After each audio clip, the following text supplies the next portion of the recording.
বিধানসভা নির্বাচনের সময়সীমা শেষ হতে আর মাত্র কয়েক ঘন্টা বাকি। নির্বাচন কমিশনের নির্দেশ অনুযায়ী মঙ্গলবার বিকেল 5টা পর্যন্ত চলবে প্রচারের কাজ। তাই শেষ বেলায় এক চুল জমিও ছাড়তে নারাজ রাজনৈতিক দলগুলো। আজ কালিয়াগঞ্জে বিজেপির হেভি ওয়েট প্রচার নজর কাড়ল সবার। তপ্ত রোদ আর ভ্যাপসা গরমকে উপেক্ষা করে রাজপথে নামল গেরুয়া শিবির। মঙ্গলবার কালিয়াগঞ্জ বিধানসভা কেন্দ্রের বিজেপি প্রার্থী উৎপল মহারাজের সমর্থনে এক বিশাল বাইক র্যালি ও বর্ণাঢ্য শোভাযাত্রার আয়োজন করা হয়। এদিন প্রার্থীর সঙ্গী হয়েছিলেন রায়গঞ্জের সাংসদ কার্তিক চন্দ্র পাল। কালিয়াগঞ্জের ঐতিহাসিক পার্বতী সুন্দরী উচ্চ বিদ্যালয় প্রাঙ্গণ থেকে এই মিছিলের সূচনা হয়। ভোটখোলা গাড়িতে দাঁড়িয়ে সাধারণ মানুষের আশীর্বাদ নিতে দেখা যায় সাংসদ ও প্রার্থীকে। মিছিলটি শহরের প্রধান রাজপথ পরিক্রমা করার পর গ্রামীণ এলাকার বিভিন্ন প্রান্ত ঘুরে বেড়ায়। উত্তর দিনাজপুরের কালিয়াগঞ্জ থেকে নিজস্ব প্রতিনিধি রিপোর্ট, টাইমস 14 বাংলা। আরো নিত্য নতুন ভিডিও পেতে এবং তথ্য জানতে আমাদের ফেসবুক পেজকে লাইক ও ফলো করে রাখুন। সেই সঙ্গে টাইমস 14 বাংলার ইউটিউব চ্যানেলকে সাবস্ক্রাইব করতে ভুলবেন না।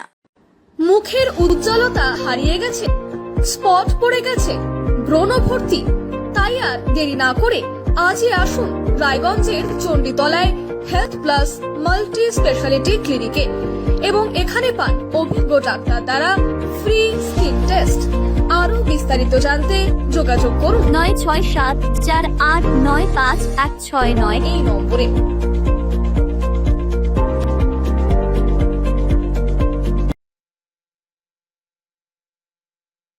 আজ তোমার বিয়ে সাজলো নতুন সাজে